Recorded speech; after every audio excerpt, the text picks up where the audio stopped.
Bonjour à tous. Je vais pas faire ce matin une vidéo de voyance, de tirage de cartes. Bon. Je vais simplement faire un bon cours de droit, parce qu'il semble qu'il y a beaucoup de personnes qui en ont besoin. On entend beaucoup parler ces jours-ci de demande de destitution du président de la République, de demande de dissolution de l'Assemblée nationale. Je vais faire le point un peu là-dessus pour rendre les idées un peu plus claires et montrer que c'est pas aussi simple que ça et que ça risque peu d'arriver. Alors, je vais d'abord parler de la destitution du président de la République. Alors, il faut savoir, il faut que je remonte un petit peu dans le temps. On va remonter assez loin, puisqu'on va remonter sur la 4e République. Donc, c'est-à-dire avant 58, avant la constitution de notre République à nous. Cette République, vers la fin, tous les 10 jours, 15 jours, un mois, le gouvernement valsait. Il n'y avait pas de stabilité au niveau des institutions, ça allait très mal. De Gaulle a été nommé chef du gouvernement. Bon, à l'époque, ça s'appelait pas comme ça, mais c'est pareil. Et il a demandé à Monsieur Debré de faire une nouvelle constitution pour la France. Alors, cette constitution, c'est la nôtre, a été faite pour garantir la stabilité des institutions. C'est-à-dire que on a fait en sorte qu'il y ait une majorité absolue à l'Assemblée nationale, une majorité au Sénat, et que cette majorité dure, qu'elle ne puisse pas être mise en question tous les 15 jours, tous les mois ou perpète. Au début, le président de la République était élu par le Parlement. Je pense que ça devait être le Sénat et l'Assemblée nationale réunis en congrès. De Gaulle, après, a voulu sacraliser, entre guillemets, la fonction de président de la République en faisant élire le président au suffrage universel direct, c'est-à-dire par tous les Français, c'est ce qu'on connaît actuellement. Alors, qu'est-ce qui se passe? Alors, le président, alors, je vais pas retrouver mes mots, je suis un peu fatigué. Bon, excusez-moi.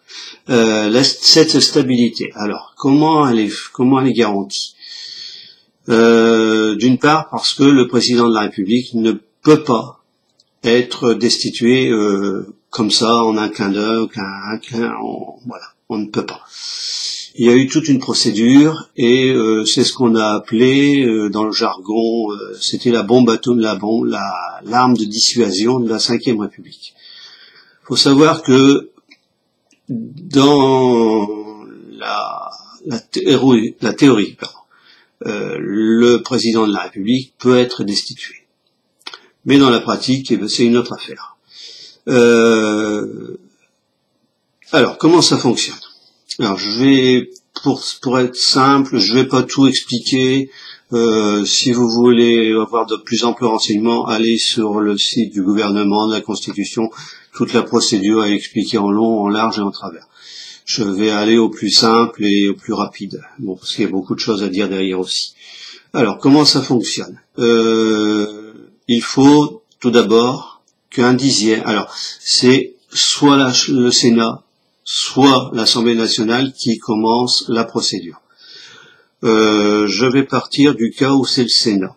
Donc, il faut un dixième des sénateurs, si c'est l'Assemblée nationale, c'est un dixième des députés, qui fassent une demande qui est déposée sur le bureau de la Chambre, c'est l'Assemblée nationale. Le bureau regarde d'abord si cette demande de destitution, donc c'est même pas la demande de destitution, c'est la demande de constitution de la haute cour de justice de l'État. Bon. Donc on n'est pas encore à la destitution.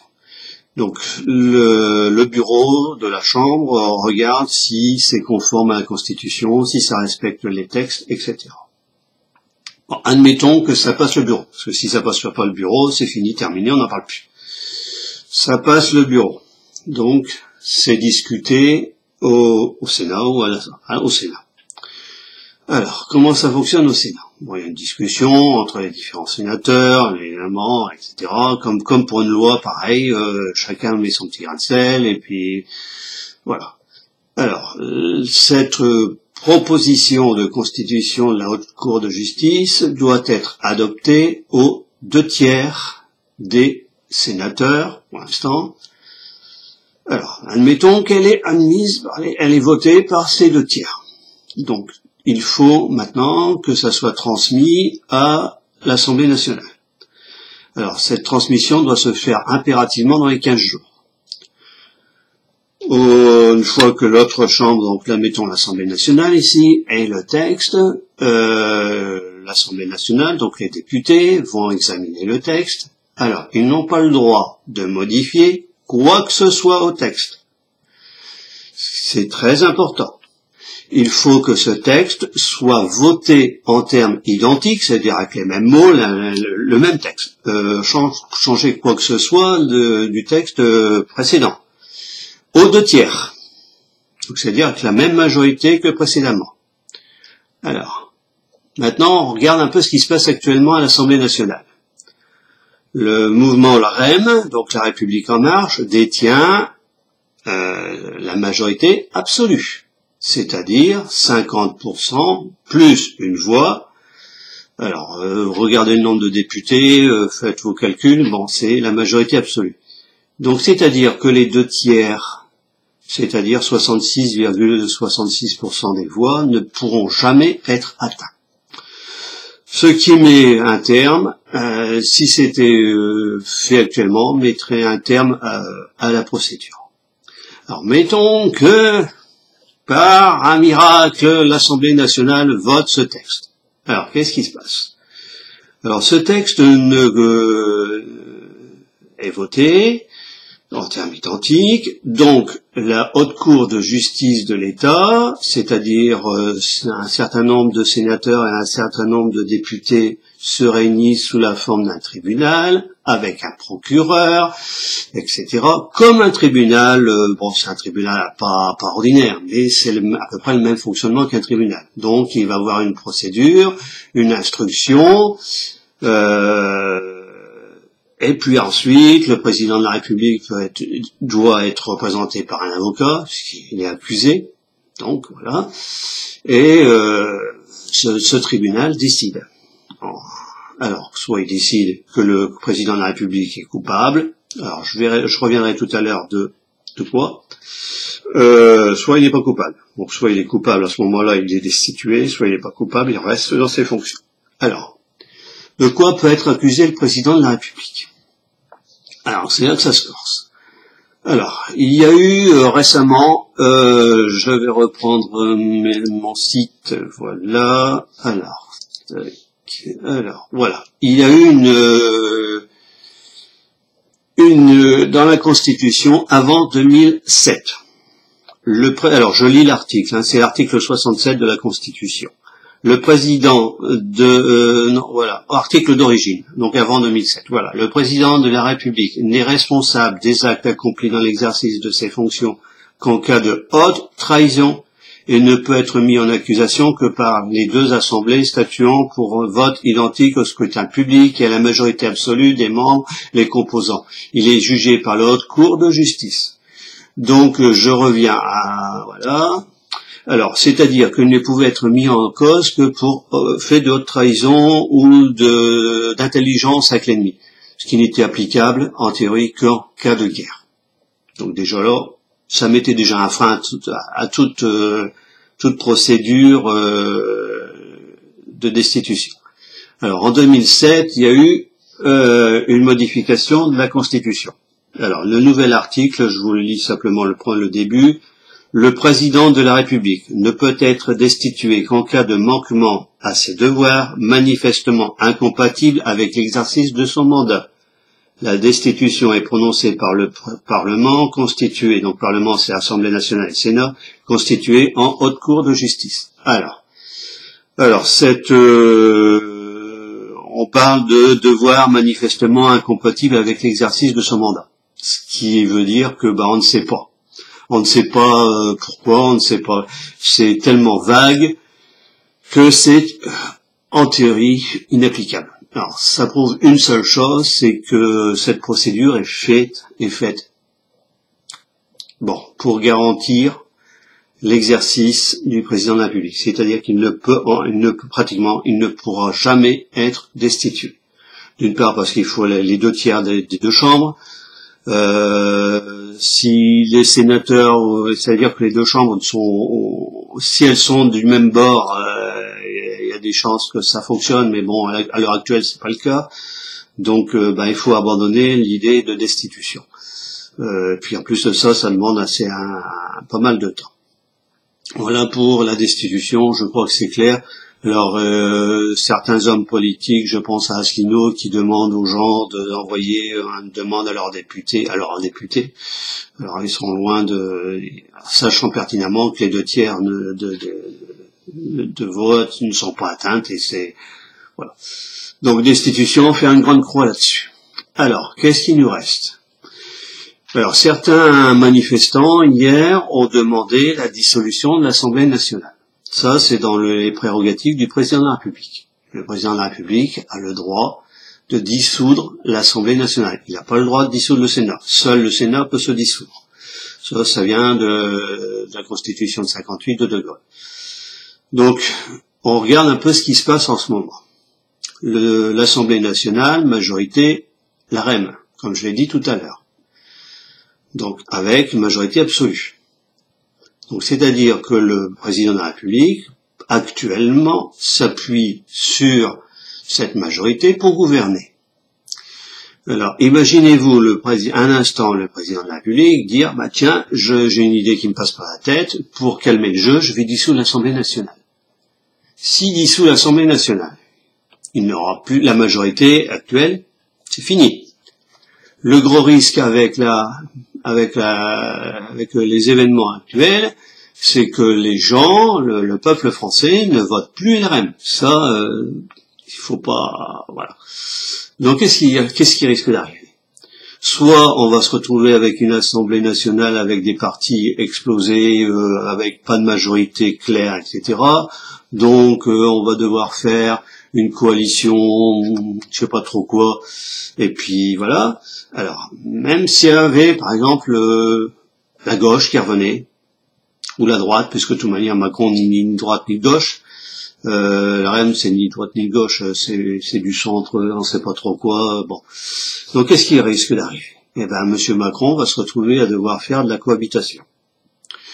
Alors, ce qui veut dire cohabitation, rappelez-vous, pour les gens qui sont assez jeunes, ça a été le cas avec Mitterrand et Chirac, ça a été le cas avec je ne sais plus quel président. Il y a eu 2 fois la cohabitation en France. C'est-à-dire que en fait, on applique la Constitution dans ces cas-là. C'est le Premier ministre qui décide et conduit la politique de la France. Ça, c'est dans la Constitution. C'est-à-dire que le président de la République voit ses pouvoirs amoindris. Alors, il y a toujours la possibilité, comme Mitterrand avait fait, de se garder ce qu'on appelle du domaine réservé, avec l'assentiment du Premier ministre, mais ces domaines, c'est de l'ordre de la politique extérieure, des choses comme ça, ce qui ne touche pas directement au fonctionnement de la France. Alors ça, c'est le gros risque. Voilà. Alors, je vois très mal Monsieur Macron en train de dire, je vais dissoudre l'Assemblée nationale, sachant qu'il court le plus grand risque de se retrouver en cohabitation. Voilà. Alors, troisième solution, c'est la dernière, c'est celle que moi j'ai pressenti, que Daniel a pressenti, c'est la démission. La démission, c'est le président de la République qui décide seul de mettre fin à son mandat. Alors, comment ça se passe? C'est simple. Il convoque le président du Sénat, il convoque également le président de l'Assemblée nationale, et il explique le pourquoi du comment. Il remet sa démission au président du Sénat, et pas de l'Assemblée nationale. qui prend l'intérim pour une certaine durée. J'ai pas regardé, mais je pense que c'est uniquement. Alors cette durée doit être mise utilisée pour organiser de nouvelles élections présidentielles. Voilà. Alors actuellement, de quoi est-ce qu'on peut tirer comme conclusion de tout ça? Alors, quand on voit des gens qui demandent la destitution du président de la République, bon, je vous ai expliqué, j'ai été rapide, mais que en théorie, il n'y a aucune chance. Dissolution de l'Assemblée nationale, aucune chance. Il ne reste plus que la démission. Alors, ce qui peut arriver, c'est ce que j'ai eu dans mon fameux rêve, c'est que certains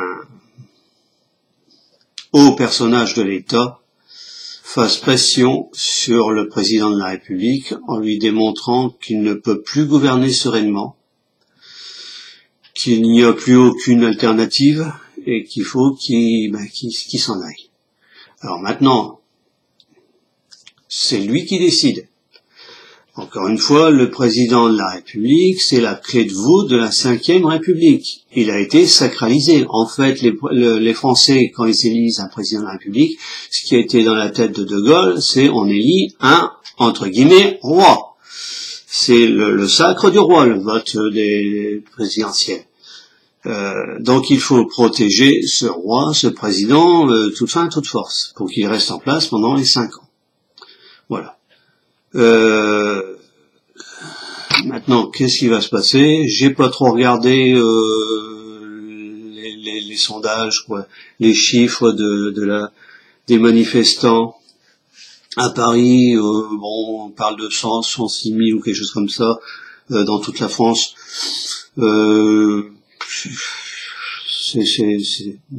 Ces chiffres sont minables. Ça ne correspond. J'ai pas l'impression que ça ne corresponde à la réalité. Encore une fois, il faut s'attendre à la désinformation à tout va de la part du ministère de l'Intérieur, puisque c'est lui qui donne les chiffres. Ce qui est, il est dans son rôle, même si, bon, voilà. Il faut qu'il essaye de nous démontrer que, en fait, personne ne manifeste. Voilà. Alors, maintenant, il faut attendre. Là, j'ai fait un bon petit rappel de tout ce qui était juridique, législatif. Je crois qu'il y en avait besoin parce qu'il y avait beaucoup de gens qui mélangeaient tout. Voilà. Alors, la prochaine vidéo, moi je vais attendre mardi. Alors, je pense que c'est mardi matin où je pense que Monsieur Macron va se prononcer mardi matin ou dans la journée. Dès qu'il a fait son petit discours, on verra bien la réaction des gens. Je essaierai de faire un tirage et on verra bien ce que ça va donner. Mais faut pas s'attendre à grand chose. Voilà. Alors sur ce, bon dimanche à tous. Profitez de notre journée qui est calme à peu près. Bon, il fait pas très beau ici dans le nord, il y a l'air de faire gris. Puis froid. Donc, restez chez vous, au chaud, et puis en attendant la suite des événements, et puis à mardi prochain. Voilà. Bonne journée à tous, et puis protégez-vous bien, faites attention à vous.